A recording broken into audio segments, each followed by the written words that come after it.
다들 잘 지내셨습니까? 예, 예. 정말 2년 만에 그래서 기분이 뭐라고 표현해야 될까요? 어제 잠이 잘 안 왔습니다. 그래서 저녁에 새벽 늦게까지 막 뒤척이다가 온다 생각하니까 가슴이 많이 뛰었습니다. 사실 이제 근간을 조금 말씀드리면서 오늘 말씀 속으로 들어가면 좋을 것 같은데요. 저희 교회가 이제 코로나 시작되면서 좀 위기가 좀 있었습니다. 성도님들이 딱 시작하기 전에, 그러니까 2년 전이죠. 한 3월 달쯤에 저희가 이제 국가적으로 이렇게 봉쇄 상황이 되기 전에 성도님들이 좀 많이 교회를 나가셨어요. 어려움이 좀 있어가지고. 그래서 심적으로 참 많이 힘든 시간을 보내는 시점이었는데 그때 이제 캔코가 저에게 힘이 많이 됐습니다. 왜냐하면 억지로도 말씀을 전해야 했었거든요. 수요일마다 이제 영상을 녹음해야 되고 하니까 솔직히 좀 지치는 상황이라서 이제 회장님한테 한번 또 컨펌을 했어요.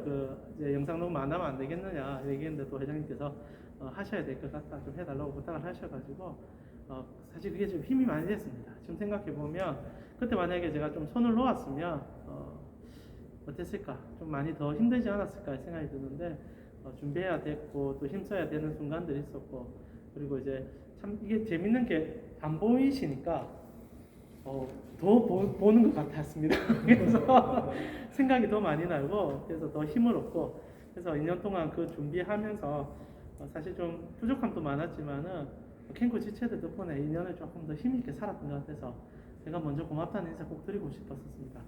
2년 버텨주시고 함께 해주셔서 감사합니다. 오늘 그럼 말씀 속으로 같이 바로 들어가도록 하겠습니다. 오늘 제목이 좀 독특하죠? 직장으로 찾아오신 예수님. 사실 코로나 시국이 되면서 어려움이 좀 많았지 않습니까? 특별히 최근에 이제 리서치하고 서베이한 결과가 나왔는데 한국 교회에 대한 인지도가 역대 최악입니다. 다 아시겠죠? 이제 피부로 느끼실 것 같은데 긍정적으로 보는 퍼센테이지가 20%가 안 되더라고요. 그런데 이제 그 수치가 좀 충격적인 것은 이제 카톨릭이나 이제 불교 같은 교회 50%가 넘습니다. 그런데 우리만 지금 굉장히 많이 떨어졌어요. 떨어지고 그 수치는 실제로 이제 원보기호 수치하고도 비슷하다고 얘기합니다. 왜 이런 결과가 나왔을까? 근데 말하지 않아도 우리가 2년 동안 했던 행동들을 돌아보면 너무 잘 알고 있죠. 그런 과정 속에서 캔코 우리 선교회는 정말 대처를 잘했다고 생각합니다. 좀 초반에 잘 하셨고 그리고 우리가 사실 팬메딕 상에서 만나지 않는 것이 맞는 것이었고 그 과정 속에서 직장 속에서 어떻게 하는 것이 더 중요한 상황이었기 때문에 저희는 참 대처를 잘했다고 생각하는데 그러지 못하는 과정 속에서 좀 민폐를 끼치기도 했고 우리만의 집단으로 느껴지는 순간들이 있어서 좀 문제가 있지 않았는가.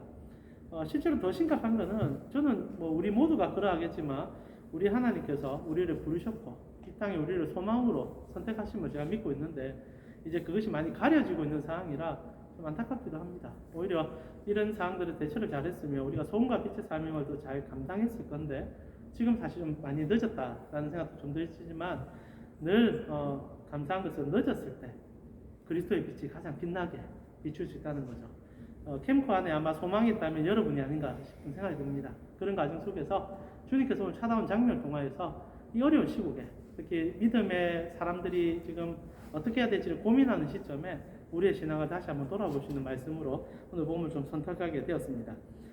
사실 오늘 본문은 예수님을 제자들이 부활하신 예수님을 만나고 난 다음의 장면들입니다. 요한복음으로 이제 마지막 장 아닙니까? 성경을 이제 안 가져오신 분들도 계시긴 하지만은 요한복음 21장으로 오늘 본문과 그 뒤에 이제 베드로에게 3번 부르는 장면으로 끝이 나게 되어 있습니다. 근데 성경을 가만히 보면은 좀 재밌는 게 요한복음은 실제로 20장에서 끝날 것 같아요. 여러분 혹시 성경이 좀 없으시고 저도 성경 안 들고 왔습니다. 그냥 이제 설교로 이렇게 원고만 가져왔는데 20장을 보면 이렇게 마지막에 그렇게 끝이 나죠. 이렇게 기록한 것은 더 많은 일들이 있지만은 이제 이것밖에 쓰지 못하는 것 그리고 주님께서 하신 일이 있다는 것으로 요한복음 20장에서 실제로 마무리가 돼요. 책은 끝납니다. 그런데 21장이 시작되죠. 오늘 우리 읽었던 본문 첫 시작은 그 후에라는 한 장면을 시작합니다. 요한이 왜 뒤에 부록처럼 한 장을 더 썼을까라는 질문을 하게 되는데 저는 이것이 오늘날 우리가 가지고 있는 고민과 같은 고민을 이 사도 요한이 했다는 생각이 좀 듭니다. 사도 요한이 서신을 이제 마무리하는 과정 속에서 이제 성도들의 삶을 지켜본 것 같아요. 뭐 하루 이틀 쓴 책은 아니겠죠. 그의 평생을 거쳐서 요한복음을 마무리했을 건데 부활의 감격과 부활로 살아가는 삶이 본인에게 있어서는 전부라고 생각했는데 성도들에게는 그게 힘이 안 되는 경우들이 있다는 걸 느낀 것 같아요. 실제로 이제 20장을 마무리하면서 부활을 한 예수님을 만납니다, 제자들이. 특별히 감격적인 것은 의심했던 도마까지도 그리스도를 직접적으로 만나면서 예수님께서 못자국과 창자국을 만져보라. 도마가 만지진 않아요. 그렇지만 그걸 보고 나의 주 나의 하나님이라는 신앙 고백까지 성경에서 유일하게 처음으로 하나님이라고 얘기하는 그리스도를 장면이 연출이 되죠. 그리고 나서 모두 다 감격했습니다. 이 땅의 삶이 모든 것이 아니구나. 이제 하나님께서 그의 나라를 우리에게 주시겠구나 라는 소망을 가지고 있었는데 그것도 이제 일주일이 지나고 2주일이 지나고 시간이 조금씩 지나면서 식기 시작하는 거예요. 여러분 코로나 시국에 어떠셨습니까? 솔직하게 지금 교회들이 어려운 이유 중에 하나는 이제 온라인으로 예배 드렸던 분들이 안 돌아와요. 저는 오늘 이렇게 많이 오실 줄 몰랐습니다. 저는 오늘 한 3-4분 오셔가지고 오늘 설교가 더 강력하게 좀 또 전달될 줄 알았는데 이렇게 많이 오실 줄 몰랐는데 실제로 이제 떠나셨던 분들이 교회를 못 들어옵니다. 이유는 많을 거예요. 근데 가장 큰 이유 중에 하나는 우리가 생각했던 교회 안에서의 신앙과 이 팬메딕 상에서 경험했던 신앙이 괴리를 느낀 거죠. 그리고 어려운 시국에 하나님께서 우리의 도움이 되시냐는 질문을 할 때 교회에서 했던 얘기와 교회에서 들었던 얘기와 나의 직장의 삶에 갭이 메꿔지지 않은 것 같습니다. 그러니까 이제 돌아올 이유가 없는 거죠. 그냥 온라인으로 예배드려도 상관없고 꼭 교회 갈 필요도 없고 그렇다고 해서 내가 내 신앙이 뭐 이렇게 더 도움이 되는 것도 아닌 것 같고 그래서 실제로 지금 출석률이 많이 줄어든 교회들이 많다는 얘기를 들었습니다.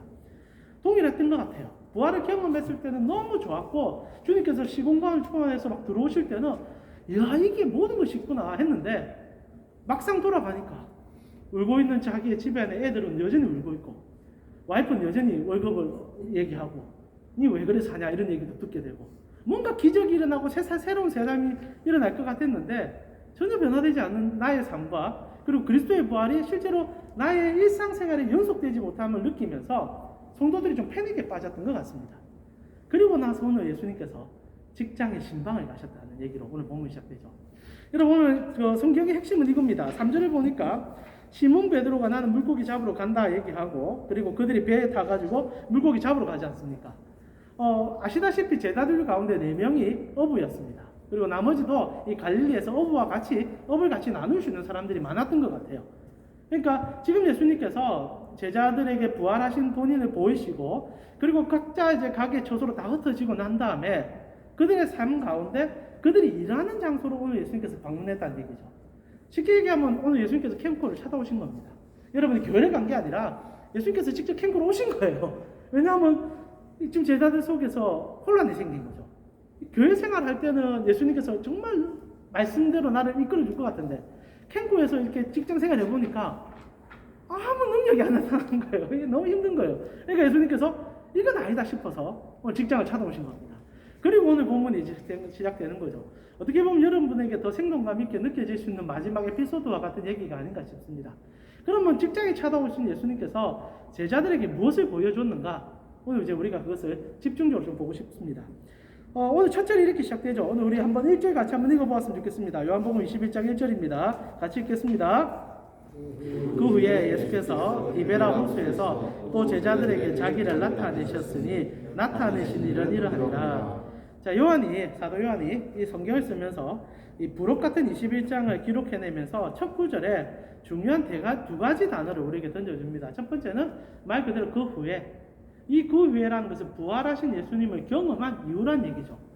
여러분의 삶에 교회에서 떠났던 그리고 교회에서 경험했던 예수가 여러분의 일상에 어떻게 느껴지는지에 대한 도발적인 질문으로 시작하고 있다는 겁니다. 그런데 재밌는 게 그 직장의 이름이에요. 자, 여러분 직장은 캠코 아니죠? 맞죠? 캠코죠? 그리고 자산관리공사로 이름이 이렇게 되어 있는데 말 그대로 이제 캠코에 찾아오신 예수님의 모습을 나타내는데 직장의 이름을 좀 이상하게 다뤄준다는 겁니다. 자, 제자들의 직장 이름이 갈릴리 호수였거든요. 잘 아시죠? 근데 오늘 성경에는 뭐라고 되어 있습니까? 디베라 호수라고 드러나고 있다는 거죠. 이게 재밌는 것 중에 하나는 유일하게 요한만 2번에 걸쳐서 갈릴리 호수를 디베라 호수라 다루지 나머지 복음서에 디베라 호수란 말이 안 나옵니다. 그럼 디베라 호수란 말이 자주 쓰인 표현이냐? 이제 그것도 아니라는 거죠. 이 디베라 호수란 표현은 딱 예수님께서 돌아가셨던 그 시점에 정해진 명칭이고 그 후로 그렇게 많이 써진 이름은 아니라는 겁니다. 근데 왜 요한은 제자들의 일터를 디베라 호수라는 명칭으로 지어졌는가? 이게 이제 어찌 보면 21장에 직장 생활하는 여러분에게 던지는 중요한 핵심 질문인 것 같아요. 직장 이름을 좀 바꿔서 예수님이 불러주고 있다는 겁니다. 실제로 이 이름 많은 것을 내포하고 있습니다. 잘 아시다시피 제자들이 물고기를 잡았던 곳은 갈릴리 호수입니다. 이 갈릴리 지역은 뭐 갈릴리라는 건 지역 이름이죠. 거기에 이제 중앙에 담소가 하나 있습니다. 거대한 담소가 있습니다. 혹시 가보신 분 계십니까? 네, 패미딕3 지나면 한 번쯤 가보십시오. 성지는 아닙니다. 가시는데 맨날 성지를 하시는 분인데 그럼 신비한 능력이 있는 것 같은데 여행 간다 생각하시고 그냥 눈으로 한번 본다 생각하시고 가시면 좋은데 갈릴리 호수에 딱 가시면 말 그대로 그냥 민물 호수죠. 근데 히브리인들은 바다라는 개념이 우리가 좀 달라요. 우리는 이제 짜면 바다고 담소면 다 호수인데 히브리인들은 물이 적으면 호수, 물이 많으면 바다거든요. 개념이 크기로 됩니다. 그래서 성전에 들어가면은 이제 그 물두멍을 바다라 부르지 않습니까? 물이 많이 모였기 때문에 바다라 부르는 거거든요. 히브리적 관점입니다. 그러다 보니까 갈릴리 바다라고 부르죠. 그런데 이 또 다른 이름이 이제 겟네릿이라는 이름으로도 부르기도 합니다. 왜냐하면 그 모양이 하프 같이 생겼기 때문에 겟넷이라 부르죠. 근데 독특하게 오늘 요한복음은 디베라 호수라고 부르고 있다는 거죠. 이 디베라라는 이름은 사실 사람 이름입니다. 여러분 잘 아실 것 같은데 예수님께서 십자가에 못 박혀 돌아가시는 그 당시 때 황제 이름이 티베리우스였어요. 그러니까 이 이름은 지금 황제 티베리우스를 기념하기 위한 지역명을 갖고 온 겁니다. 그러니까 디베라 호수라고 부르기에는 좀 어려워요. 왜냐하면 디베라라는 것은 말 그대로 그냥 관광도시 한 지역을 얘기합니다. 근데 오늘 요한이 그 지역 전체를 직장명처럼 명칭하며 제자들이 디베라로 갔다라고 얘기하는 거죠. 말 그대로 표현한다면 여러분이 캠코에서 일하는데 예수님이 찾아와서 하는 얘기는 좀 다른 이름을 명칭하는 거죠. 근데 그게 결국 좋은 이름은 아니었다는 거죠. 자, 디베라라는 호수로 명칭된 거는 실제로 이제 예수님을 십자가에 못 박혀 죽게 했던 헤롯 대왕이 당시 이제 티베리우스라는 황제와 친구였습니다. 그래서 헤롯 가문의 역사를 오늘 구구절절 얘기하기 쉽지는 않지만은 성경에 제일 처음 예수님께서 태어나셨을 때 있었던 대왕 헤롯 같은 경우에 그의 아들들이 여러 명 있었는데 뭐 권력 다툼도 있었고 대왕 헤롯 같은 경우에 성격이 워낙 폭군적이라 아들을 죽이기도 했고 그런 가정 속에서 이제 자녀들이 이제 로마로부터 나라를 쪼개서 얻게 됩니다. 그 중에 이제 갈릴리 지역을 담당했던 인물이 헤롯 안티파스라는 인물이고 그 헤롯이 이제 소위 말하는 이제 티베리우스와 절친이었어요. 그래서 실제로는 나라를 얻을 수 없는 상황인데 얻게 됐죠. 그런 과정 속에서 있다 보니까 황제에게 너무 잘하고 싶은 거예요. 그래서 나라 이제 갈릴리에 아무도 접근하지 않는 지역에 이제 여러분 아시다시피 헤롯은 유대인이 아니거든요. 에돔인이라고 부르는 소위 말하는 유대인들이 적대시했던 인물입니다. 근데 그가 이제 왕이 되고 나니까 자기 마음대로 할 수 있는 상황 속에서 딱 볼 때 유대인들은 접근하지 않는 지역인데 자기가 볼 때는 한국 같은 땅이 하나 있는 거예요. 그게 이제 디베라라고 부르는 그 지역이었습니다. 지금은 그 지역이 어떤 지역이냐? 이제 안디옥하고 가까웠다고 표현하는데 온천이 터져 나오는 천의 관광지예요. 근데 문제가 뭐냐? 유대인들은 거기를 묘토로 삼았다는 게 문제입니다. 시체를 묻는 곳이었던 거죠. 그래서 유대인들은 그 지역에 가까이 안 갑니다. 근데 헤롯이 보기에는 자연 환경도 너무 좋고, 그러니까 이런 거죠. 우리나라 같은 경우에도 조선시대에 배산 임수를 하여 가장 좋은 곳에 다 무덤으로 썼거든요. 저희 아파트 뒷산이 무덤 텁니다. 그래서 처음에 몰랐거든요.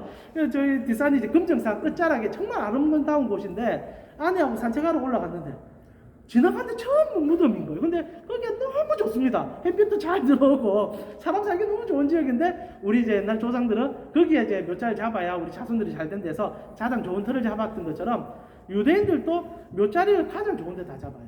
지금도 이스라엘 가면은 동쪽에 가장 좋은 터전, 성전에 제가 소위 말하는 예루살렘 성벽에서 내려와서 동편으로 가장 좋은 지역이 전부 묘자리입니다. 꼭 한번 가보시면 좀 기억하는데 왜냐하면 메시아가 오면 동쪽으로 온다고 되어 있거든요. 그럼 가장 먼저 일어나가지고 동쪽 위에서 메시아를 보겠다 해서 그 땅이 예루살렘에서 가장 비싸요. 그래서 묘자리가 가장 비싼데, 그러니까 유대인들 그런 관점이 있다 보니까 소위 말하는 이제 그 디베라라는 지역에 근데 이제 유대인들의 또 독특한 것은 시체를 만지면 부정해지지 않습니까? 그래서 가까이 안 가요. 근데 이제 헤롯이 그 땅을 뒤집어 가지고 도시를 만든 거죠. 그리고 황제에게 헌납한 겁니다. 그리고 유대인들을 강제 이주시키는데 누가 갈라 하겠습니까? 그 죽음의 땅에. 근데 이 헤롯이 대단한 인물인 게 가난한 사람들에게 세금을 면제해 주겠다 얘기한 거예요. 거기 들어가면은 세금 면제해 줄게 들어가자. 자, 지금 하는 모든 얘기들은 이제 요세푸스라는 역사학자가 이제 그의 글에 써놨던 얘기들을 제가 전달해 드린 겁니다.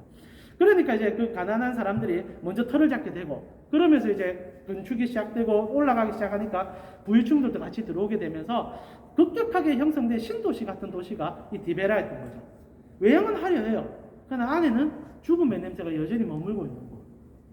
이것이 이제 디베라라는 것과 예수님께서 직장을 방문하는데 지칭하기를 디베라라 부르고 있다는 거죠. 어찌 보면 예수님께서 진짜 좀 경솔한 표현인지 모르겠지만 여러분의 일하는 터전에 찾아와서 여러분에게 첫 마디가 왜 무덤의 터 위에서 화려한 일들을 하고 있느냐 라는 질문을 하는 것 같아요. 실제로 여러분이 무덤에서 일한다는 얘기는 아닙니다. 그러나 사실 디베라는 곳이 어떤 곳이냐면은 처음에는 이제 가난한 사람들이 세금을 면제해서 세우긴 했는데, 여러분 건축을 시작하면 돈이 많이 들어가잖아요. 결국 돈은 필요하게 되어 있습니다. 그렇지만 사람은 필요하니 그렇게 들어갔지만 건물을 짓기 시작하면서 필요한 돈이 생기니까 헤롯이 머리를 있는 대로 굴려가지고 결국 성전에 손을 대서 돈을 빼오기도 하고 부유층들에게 돈을 손을 대서 빼오기도 하고, 결국 이제 처음에는 좋은 모습을 시작했지만 결국 약탈과 악탈의 상징적인 도서가 디베라가 되었다는 거죠. 그러다 보니까 이제 거기에 사람들은 많이 모여있지만 늘 과도한 세금이나 여러 가지 부역으로 인하여 고통받는 도시가 또 디베라였다는 겁니다. 여러분 어떻습니까? 여러분 지금 캔코에서 직장생활 하시는데 나는 이제 재정적으로 부유하다라고 느끼십니까? 나는 이제 여유가 있다. 솔직히 캔코에서 일하시면은 많은 분들이 존경하고 또 좋아하는 직업군입니다. 여러분들은 또 어찌 보면 참 더 이상 제 입으로 뭐라 말하기 힘들지만 다들 좋아하는 직업군이지 않습니까? 근데 여러분 어떻게 여러분의 직장에 100% 만족하십니까? 만족하시면 눈을 3번만 깜빡여 주시죠. 눈을 힘을 너무 주십니다.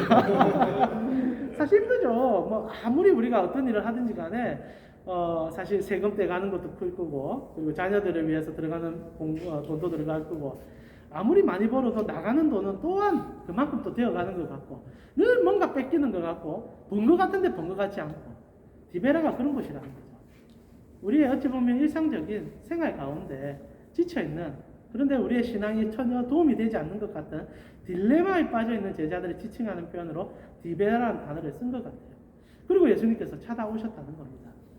근데 놀라운 건요, 예수님이 찾아오는 그 하나만으로 요한복음은 모든 분위기를 반전시킵니다. 자, 우리 한번 본문 한번 찾아볼까요? 4절입니다. 예수님께서 이제 제자들이 물질을 하는데 본문이 이렇죠. 물고기를 한 마리도 못 잡습니다. 사실 베드로 같은 경우에 야고보, 요한, 안드레 같은 경우에 물질만 수없이 하던 인물들이라 웬만하면 다 잡을 수 있을 건데, 그날은 이상하게 물고기를 한 마리도 못 잡은 거죠. 헛땅을 치고 돌아오는데 4절을 이렇게 묘사해주고 있습니다. 우리 4절 한번 같이 또 한번 읽어봤으면 좋겠는데 같이 한번 읽어보겠습니다. 날이 새어갈 때에 예수께서 바닷가에 서셨으나 제자들이 예수인 줄 알지 못하느라. 자, 예수님께서 디베라에 찾아오셨고, 그 디베라의 상징적인 요소로 우리가 일상생활에 사는 삶에 대한 하나의 모티브를 정해주신 다음에 그 장소에 예수가 찾아왔는데 성경은 해가 뜨고 있다라는 표현으로 우리를 전환시키고 있습니다. 요한복음 우리가 일일이 공부할 수는 없지만 요한복음 처음 시작부터 빛과 어둠의 경쟁으로 시작합니다. 혹시나 성경 좀 보신 분들은 아시겠는데 요한복음 1장에 어둠 가운데 빛이 오게 되고 그 빛이 예수였다. 그래서 우리 가운데 비추니 사람들이 깨닫지 못하였더라 라는 장면을 시작하죠. 본문과 똑같습니다. 빛이 다시 다가오는데 제자들이 깨닫지 못하고 있는 거죠. 요한복음 1장으로 다시 끌어가는 겁니다. 그러면서 우리에게 질문하는 거죠. 너희에게 있는 어둠은 언제 새벽이 될 수 있느냐라는 질문이죠. 예수님께서 우리에게 던지는 확고한 얘기는 이겁니다. 너희의 직장은 결코 어둠이 아니다. 너희의 생활터는 결코 어둠이 아니다. 내가 찾아왔고 나를 인지하는 순간부터 그곳은 밤이 지나여 낮이 되는 어둠이 거치는 것이 될 것이다 라는 얘기를 강렬하게 던져주고 있다는 거죠. 저는 신앙인으로서 여러분이 캠프 생활을 하지만 여러분의 믿지 않는 직원들과 여러분은 달라야 된다 생각해요. 똑같은 가치, 똑같은 생각으로 산다면 똑같을 수밖에 없지만 여러분은 예수를 이 자리에서 만날 수 있고 그분들은 예수를 만날 수 없는 분 아닙니까? 우리가 신앙으로 이렇게 서로 뭐 이분법으로 나누자는 얘기가 아니라 생명의 빛을 경험한 자로서 그 생명의 빛이 우리의 직장으로 찾아온다는 사실을 아는 자가 어떻게 똑같을 수 있겠습니까? 그러나 중요한 것은 제자들이 지금 모르고 있다는 거죠. 자, 여기서 이 질문입니다. 왜 우리가 모를까? 여러분, 왜 우리가 모를까요? 여러분 직장 생활을 적어도 제가 캠프만 지금 온 지가 7년 돼가는 것 같은데 6년, 7년 됐습니까? 그러니까 여러분과 함께 이제 7년 차 지나가고 좀 있으면 10년이 될 것 같은데 긴 시간 함께 보내고 있는데 어떻습니까? 여러분은 캠프에 올 때마다 빛을 보는 것 같습니까? 아침에 눈 뜨면 할렐루야, 할렐루야 하면서 직장 가십니까? 저도 교회도 그래 안 갑니다. 여러분도 똑같지 않겠습니까? 저 교회도 그래 안 가고 싶은데 힘들죠. 그러니까 그 얘기 하는 거죠. 빛이 비추고 있는데 우린 여전히 못 알아보는 거예요. 와, 너무 힘들다. 아침에 눈 뜨기 싫다. 직장 가기 싫다. 내가 이 일해서 뭐 하지? 이 돈 벌어서 내가 뭐 하려고 하는 거지? 때로는 의미 있게 쓰기도 하고 가치 있게 쓰기도 하지만 어느 날 불현듯 밤에 누워보면 와, 내가 이 시간 뭐 하는 걸까? 왜 이렇게 피곤하지? 나는 이렇게 지치게 일해서 뭘 하는 거지? 라는 생각이 문득문득 들 때가 있다는 거죠. 근데 중요한 것은 거기서 우리가 한 가지를 해야 된다고 오늘 성경은 얘기하는 겁니다. 주님께서 원하는 것은 단순한 거예요. 그것이 오늘 여러분과 함께 읽었던 본문 중에 6절입니다. 우리 6절 다시 한번 읽어보면서 오늘 본문이 마무리해야 될 시간인 것 같은데 6절 같이 한번 읽어보겠습니다. 이르시되 그물을 배 오른편에 던지라 그리하면 잡으리라 하시니 이에 던졌더니 물고기가 많아 그물을 들 수 없더라. 자, 예수께서 하신 얘기는 단순하죠. 그물을 던지는데 오른편으로 던져보라는 얘기를 하는 겁니다. 자, 여기서 베드로와 야고보와 요한과 안드레 그리고 나머지 오늘 7명의 제자가 등장을 하는데 오른편으로 그물 안 던져봤을까요? 수없이 던졌을 겁니다. 아마 밤새도록 그물질 했으니 동서남북 다 던져봤지 않겠습니까? 근데 예수님께서 하는 얘기는 또다시 오른쪽으로 같은 방향 같은데 또 던져보라는 거예요. 근데 여기서 두 가지 중요한 상징이 있습니다. 우리가 던져본 방향인데 지금 예수님께서 원하는 것은 내 말대로 던져보라는 거죠. 여러분이 같이 출근하고 같은 일상을 하더라도 동기와 생각은 달라질 수 있는 거 아닙니까? 사람을 만나더라도 똑같은 사람을 만나더라도 여러분이 예수님으로 만나는 것과 예수 그리스도의 심장으로 느끼는 것과 그냥 일상적인 직장 동료로서 만나는 것은 너무너무 다르다는 거죠. 그리스도께서 질문합니다. 너의 직장에 내가 함께 하고 있느냐? 실제로 우리가 직장 생활을 시작하면서 그리고 우리 일상생활 속에서 주님을 생각하는 것은 어렵습니다. 그래서 어떻게 보면 우리에게 여전히 어둠이 많은지 모르겠어요. 주님께서 우리에게 힘든 일일 수도 있겠지만 너가 만나고 너가 생활했던 일상이지만 똑같은 방향이지만 내 말대로 한번 던져봐 라고 얘기하는 것 같아요. 그리고 두 번째로 오른쪽이라는 표현이 중요한데 오른쪽은 말 그대로 성경에서는 바른 쪽을 얘기합니다. 지금 그런 표현하면 난리가 나겠죠. 오른쪽 왼쪽 차이가 없는 세상이지만 그 당시 때는 오른쪽 하면 언제나 옳은 방향, 바른 방향, 성경적 방향을 얘기하는 거죠. 말씀대로 사냐는 질문이죠. 똑같은 일을 하더라도 너가 하나님의 말씀의 방향으로 그물을 던지고 있느냐라는 질문을 하는 겁니다. 결국 성도가 나의 직장 생활 속에서 어둠을 거쳐내고 새벽 같은 그리스도의 영광을 맛보는 방법은 너무나 단순하게 눈 떴을 때 그리고 직장 생활할 때 그리스도를 나의 마음에 품고 주님의 말씀대로 나아가고 있냐라는 정말 너무나 잘 아는 그리고 우리가 너무나 많이 들었던 그 얘기대로 살고 있냐라는 질문을 하는 거죠. 거기서부터 새로운 시작이 시작된다는 예수님의 가장 평이하지만 가장 안 되는 얘기를 오늘 우리에게 해주고 있다는 겁니다. 그리고 나서 제자들이 경험하는 게 뭡니까? 153마리를 잡습니다. 아시죠? 여러분 153마리 하면 뭐가 생각나십니까? 예, 볼펜, 모나미 153. 예.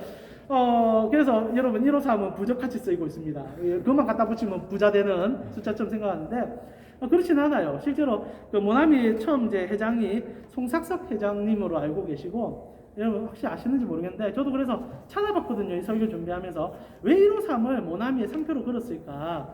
송 회장님께서 부적처럼 쓴 건 아니더라고요. 그 이제 회사 모티브에 이렇게 적혀 있습니다.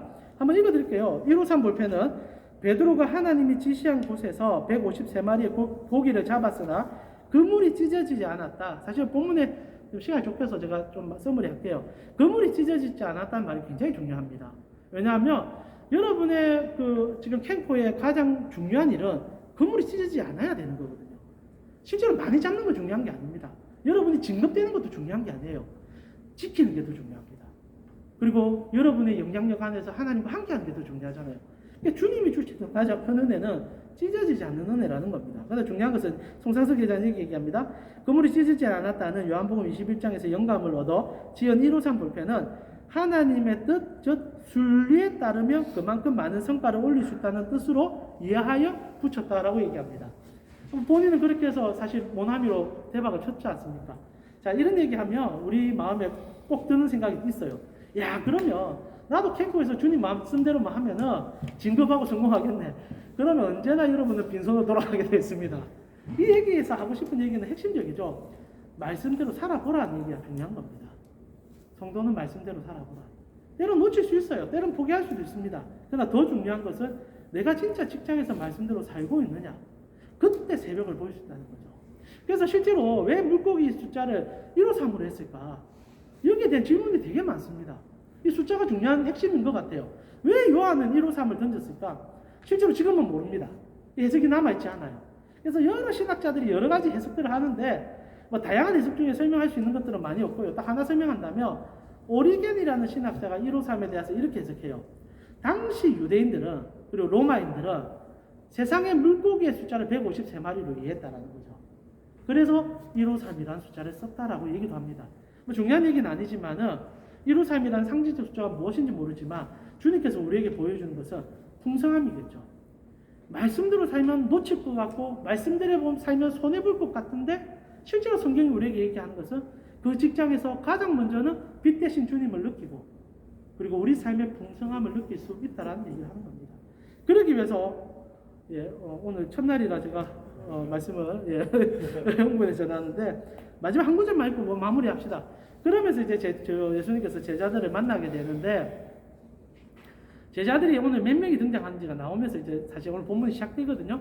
2절만 우리 한번 읽고 바로 마치도록 하겠습니다. 2절 읽겠습니다. 시몬 베드로와 디도모라는 도마와 갈릴리 가나 사람 나다나엘과 세베대의 아들들과 또 다른 제자 둘이 함께 있더니 자 이렇게 하면서 주님께서 사실 주시는 메시지는 단순하죠. 말씀으로 주님의 은혜로 진짜 살아달라는 거죠. 내 욕심, 내 뜻, 내 방향이 아니라 주님 때문에 때로는 성도는 포기할 수 있어야 되고 주님 때문에 다른 사람을 섬길 수 있어야 되며 주님이 원하는 정확한 방향으로 나아갈 때 그 직장은 너에게 새벽이 될 것이다 라고 얘기해 주는데 그러면서 우리를 보여주고 계시면서 오늘 본문 시작했다는 겁니다. 실제로 이 말씀을 듣고 직장 속에서 일상 속에서 말씀대로 살아야 된다고 생각했던 제자들은 너무나 부족한 자들이었다는 것을 오늘 본문에 던져주면서 시작했다는 것을 붙잡을 필요가 있다는 거죠. 자, 제자들이 나오는데 총 몇 명이 나오냐면 7명만 나옵니다. 12제자 아닙니까? 그 중에 한 명이 이제 배신했으니까 가룟 유다가 떠났으니까 11명이 있는데 제자는 마지막에 7명밖에 안 나와요. 무슨 표현인 것 같습니까? 성경에 칠하면은 아시다시피 안식이죠. 마치 7째 날에 쉬게 되지 않습니까? 여러분의 직장에서 쉬고 싶으십니까? 예수 따르시면 됩니다. 여러분 왜 우리가 피곤하죠? 여러분 왜 지치시죠? 사실 만들어진 허상이 여러분을 더 억누를 수 있기 때문이라고 생각합니다. 뭐 그걸 디테일하게 얘기할 수는 없겠지만은 중요한 것은 그리스도께서 인도하는 방향으로 나아갈 때 이때까지 내가 보지 못하는 방향 때문에 허우적거리는 세월들과는 다른 하나님의 빛을 볼 수 있다는 거죠. 그런 과정 속에서 주님이 찾아온 직장에 제자들은 7명이 있다는 겁니다.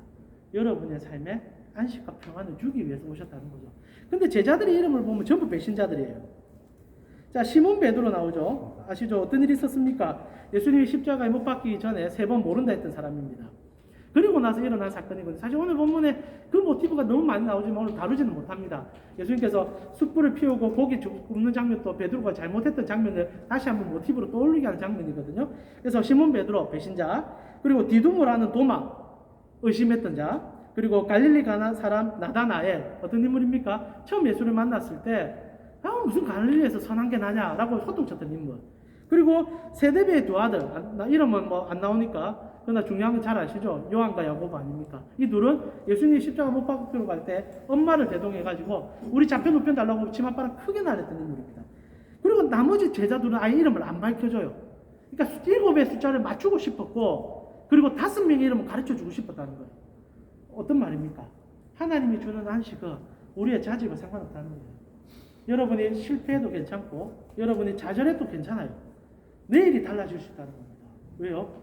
우리가 그리스도를 만나게 된다면, 여러분의 직장이 그리스도와 시작하게 된다면, 내일 아침에, 아니 오늘 오후에도 여러분의 주인이 여러분이 아닌 그리스도가 우리 직장에서 나의 주인이 된다면, 여러분은 이 시간 이후로 새벽 같은 직장 생활을 시작하며 안식을 주는 직장 생활을 할 수 있다는 겁니다. 코로나를 지나면서 직장과 교회가 분리가 되고 있고, 우리의 신앙과 교회가 분리되고 있는 상황 속에서 주님은 다시 하나를 만들어 보라라고 얘기합니다. 교회에서 들었던 말은요, 여러분의 직장에서 효용이 있습니다. 그리스도는 여전히 여러분의 직장의 왕이십니다. 그리고 여러분의 모든 것을 주관하시는 분이십니다. 기도드리겠습니다. 하나님 감사합니다. 2년 만에 저희가 만났습니다. 그리고 직장을 방문하신 예수 그리스도를 우리가 다시 한번 살펴보았습니다. 목마르고 힘든 삶을 지속하면서 이곳까지 달려온 우리 캠프 지체들, 물론 행복한 순간도 있었고 즐거운 순간도 있었겠지만 팬미리 상황은 우리로 녹록치 않은 삶을 이끌어갔음을 고백합니다. 그러나 우리의 직장에 언제나 옳은 방향과 바른 방향을 보여주시는 주님을 섬기고 있는 우리 캠프 직원들이 다시 한번 우리 캠프에 그리스도의 새벽을, 그리스도의 빛을 비추는 자들로서, 어둠 속에 던져져 있는 자들에게 소망이 되는 자들로서 주님께서 세워주시고 이끌어주셔서 숨 쉴 수 있는 캠프가 되는 그 가장 기초돌로 우리 캠프 직원들, 특별히 선교의 지체들을 사용하여 주시옵소서. 지금은 우리 주 예수 그리스도의 은혜와 하나님 우리 아버지의 무한하신 사랑과 성령님의 감화감동 교통케 하심이 부활하셔서 우리 일상 속으로 들어와 주님과 함께 주님이 원하는 방향으로 나아가길 원하는, 그래서 그 뜻을 따르기를 원하는 캠프 선교의 지체들 머리 위에 지금부터 영원토록 함께 있을지어다. 아멘. 죄송합니다. 예, 오늘 예.